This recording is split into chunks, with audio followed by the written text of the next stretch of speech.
করে নিয়ে আসো। আল্লাহ গতি চিন্তা করেন না, আমি এখনই যাইতেছি। যখন গেছে যাইয়া দেখে মুসা নবী কবরের মধ্যে ঘুমাইতেছে। যাইয়া সালাম দিছে, আসসালামু আলাইকুম মুসা নবী। আমার চিনেন নাই, আমার চিনেন নাই। তুমি কে? কয় আমি মালিকুল মউত, আমি আজরাইল। কয় তোমার চিনি নাই। কেন আইছো? কয় আপনার জান কবজ করতে আইছে। এমন একটা থাপ করে দিছে আজরাইলের চোখ কানা করে বলে। আপনারা দেখছেন মিম টিভি। যার পা নাই, পা কাইরা ফলাইছে, বা একটা পা নাই বা দুইটা পা নাই, যা প্যারালাইজ, তাগো জমা অজও করে না। আপনি বুঝাইতে চাইলেন আপনার দুই খুঁড়ির উপরে খাগাইয়া দেয় আপনার দম। আরে মিয়া শুনেন, কথা হইতেছে আমরা দাঁড়াই যে রইছি, দাঁড়ানোটা আমাদের মূল ভিত্তি, আমাদের পাও না, আমাদের হাতও না, কিছুই না। মূল হইতেছে হলো দম। এই দম না থাকলে আপনার পায়ের মধ্যে আপনি খাড়ায় থাকবেন কেমন? আমি একটু দেখতে চাই। আপনার ঘরে যদি দম না থাকে, আপনার দমটা যদি চলে আসে, আপনি টাকা থাকতে পারবেন? আপনি মরে যাবেন না, শেষ না। তখন কি আর দাঁড়ায় থাকতে পারবেন? পারবেন না। কারণ কুল্লে নাম জায়গাতুল মউত, এই দম যতদিন আছে, কুলবিন মমিশিন আরশে আল্লাহ, এই দম যতদিন আছে, আল্লাহ যতদিন বসবাস করতেছে, যতদিন আছে ততদিনই আপনি আছেন। আর এই দম চলে গেলে আপনার থাকবেন না, আপনার পাও থাকুক না, আপনি থাকুন। কবি বলেছে হাত নিয়ে জন্ম নিলে মানুষ বলে কই না তারা মানুষ হইতে গজন পারে। হাত করলেও জন্ম নিলে দেখছেন কই নাই। হাত নিয়ে জন্ম নিলে কি মানুষ মানুষের জায়গা? মানুষ হইতে অনেক সাধনার বিষয়, মানুষ আর হয় না। জালালউদ্দিন খাঁ বলেছে হাত নিয়ে জন্ম নিলে মানুষ বলে কই না তারা মানুষ হইতে গজন পারে। মানুষ হইতে গেলে আগে মানুষের কর্ম করতে হয়, কর্ম না করলে একটা কোনোদিনও মানুষ হওয়া যায় না। কর্ম অনুসারে আমরা যে এখন আছি, আমাদের ভিতরে একটা লালসা আমরা পালন করছি। যতদিন পর্যন্ত এটা না মারবো, আমাদের রিপু বসনা করবো, আল্লাহর পথে না চলবো, ততদিন পর্যন্ত মানুষ হওয়া যাবে না। মানুষ হওয়া অনেক দূরের কথা, এখন না। ওই মুখে মুখে মানুষ, ওই মানুষ মানুষ হই। আর যে মানুষ হলে হওয়ার কথা কইছে, এটা হইতে অনেক সাধনার বিষয়। তখন যেহেতু এই কথাটা কইছেন, একটা গান গাই, আমার মাতালে গানটা সুন্দর করে শ্রবণ করেন।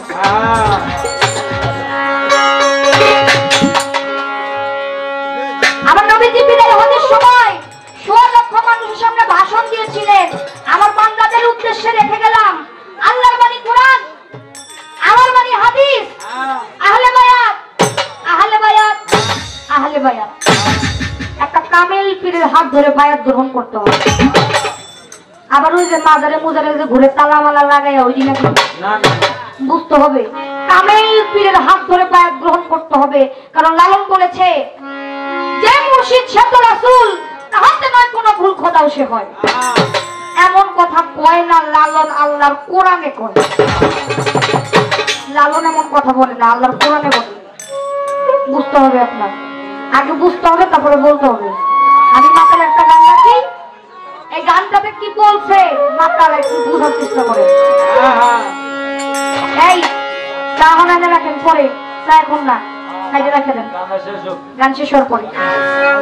শত সাধনার বলে আসিয়া এই মানব কুলে, শত সাধনার বলে আসিয়া এই মানব কুলে, চলে আনা দিদি বলে আজ দিদি না মানুষ কেমরে মন সাধু সঙ্গ করি না পাবি মোনামা কেমরে মন গুরু সঙ্গ করি।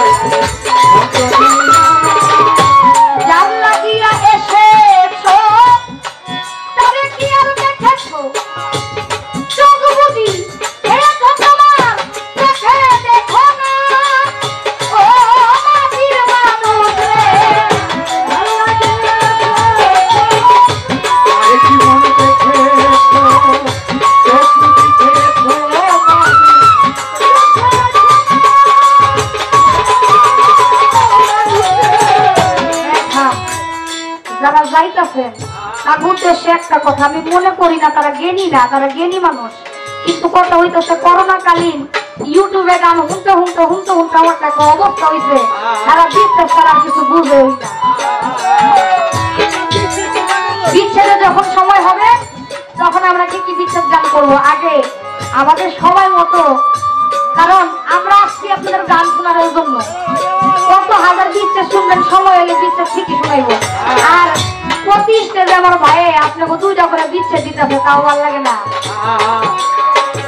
ভালো লাগিয়া এসেছো তবে কি আর দেখেছো জগবতী হে ভগবান চোখে দেখো না সবে সরল সাধনে আল্লাহ মাথার মানুষ ভুবনে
আবার তুমি 2 দিন পরে যাইবা কোনখানে মানুষ কথা হইতে আইলা মানুষ ভাবছনি এই জ্ঞানে আবার তুমি 2 দিন পরে যাইবা কোনখানে মানুষ তোমার কে পাঠাইলো কি বলিয়া আল্লাহর কাছে কথা দিছিলা কি কে পাঠাইলো কি বলিয়া এই দুনিয়ার এই মালিকের এই পৃথিবীর করিতে কি কাজ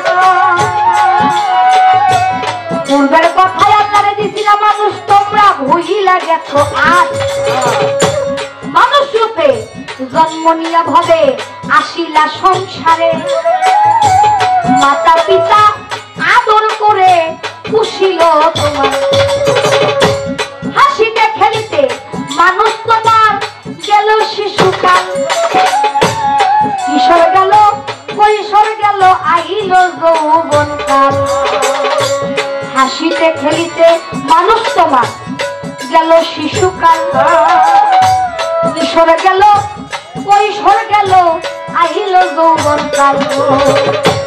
যৌবনেরই ভালে যখন তোমার এই দেহ চলমন, যৌবন মিটাইবার জন্য আনলা একটা ফল। মাতা পিতা আইনা দিল তোমায় একজন সুন্দর একটা নারী, সে সাজিল বিবি তোমার গোলাম চুরি। এই দেহে কামিনীর কান্তরঙ্গে হাবুডুবু খাও, এই দেহের জোয়ার ভাটা না বুঝিয়া ছাড়লা দেহ নাও। দেহের কত অমূল্য ধন মণি মুক্তা পরশত, সব ফালাইছ জলে, সব ফালাইছ জলে। হঠাৎ একদিন ভাগ্য গুণে হইল একটা ছেলে, ছেলে হইল মেয়ে হইল, এই দেহের ফুরাইল যৌবন। ছেলে হইল মেয়ে হইল, এই দেহের ফুরাইল যৌবন। আগের মতো গায়ে বাবা শক্তি নাই তেমন, মরণেরই কুললে না জায়গা তুলবো, মানুষ তোমরা করো না কবুল। মালিক তোমায় চিঠি দিছে পাকছে মাথার চুল, মালিক তোমায় চিঠি দিল পাকলে মাথার চুল। দাড়ি পাইকা হইছে যেমন সাদা কদম ফুল, চোখের শক্তি কমে গেছে দন্ত গেল পরে। আগের মতো শুনতে পাও না ডাকলে কেউ তোমার, আগের মতো স্বাদ লাগে না খানা। হাত পাও গেছে অচল হইয়া চলিতে পারো না। কখন জানি দিতে আসে ওই না আজরাইলে, প্রাণ পাখিটা নিয়ে যাবে মাটির দেহ ফেলে। সঙ্গে সঙ্গে করে যাবে আত্মীয়দের কান্না কাটির রোল। মুসলমান কয় আল্লাহ আল্লাহ, হিন্দু হরি বল। এই ছোট আমার মুসানবী একদিন রাস্তা দিয়ে হাইটা যাইতেছে, হাতের পাশে দেখে একটা পুরানা কবর। এখন কবর দেখা মনে অনেক স্বাদ যাচ্ছে, মরলে তো মানুষের মাটিতে দেয়, আমি একটু শুয়ে দেখি কেমন লাগে। এটা কইতে কইতে ঘুমাই গেছে কবরের ভিতরে। আমার আল্লাহ কয়, হে আজরাইল, এখনই যাইয়া মুসা নবীর জানটা কবজ করে নিয়ে আসো। আল্লাহ গতি চিন্তা করেন, আমি এখনই যাইতেছি। যখন গেছে যাইয়া দেখে মুসা নবী কবরের মধ্যে ঘুমাই গেছে। যাইয়া সালাম দিছে, আসসালামু আলাইকুম মুসা নবী। কয় কে? কয় আমারে চিনেন নাই? আমারে চিনেন নাই? কয় তুমি কে? কয় আমি মালিকুল মউত, আমি আজরাইল। কয় তোমারে চিনি নাই। কেন আইছো? কয় আপনার জান কবজ করতে আইছে। এমন একটা থাপ করে দিছে আজরাইলের চোখ কানা করে ফেলা। আল্লাহর কাছে গেছে, কয় আল্লাহ গো কার কাছে পাঠাইছো? কয় কেন? কয় আমার একটা থাপ করে মারছে। কয় কেন আজরাইল তুমি আমার কথা কও নাই? কয় আল্লাহ এটা কর তো সুযোগ হই যায় নাই, এটা আগেই মাত্র। এখন যাও, এখন গেলে কিছু কইব না। যাওয়ার পরে এখন তো ভয় লাগতেছে, আল্লাহ একটা ভাব ফরমাচ্ছে, আবার গেলে কি করে। কয় আসসালামু আলাইকুম হুজুর। কয় কি আমার আইসোস? কয় না, আমার কথা আছে। কয় আমি আপনার জান কবজ করতে আইছি। কয় কেন? কয় এটা সম্ভব না। কয় কেন সম্ভব না? কয় আল্লাহ আমারে চিঠি দিব কইছিল, আল্লাহ আমারে চিঠি দেয় নাই। কয় মুসা নবী আপনারে চিঠি দিছে, আপনি বুঝেন নাই। কয় কেমনে? মাথার চুল আগে ঘন কালো ছিল, এখন কি কালো আছে? কয় না, সাদা হয়ে গেছে। কয় দেখছি চোখে অনেক দেখতেন, এখন দেখেন? কয় না। কয় আরেক চিঠি। কয় মুখে 32টা দাঁত ছিল, এখন এই দাঁত আছে। কয় না। কয় আরেক চিঠি। কয় কেমনে করলেন? আল্লাহ আপনাদের চিঠি দেয় নাই। আল্লাহ আপনাদের কি চিঠি দিতেছে, কেউ বুঝতে পারে, কেউ বুঝতে পারে না।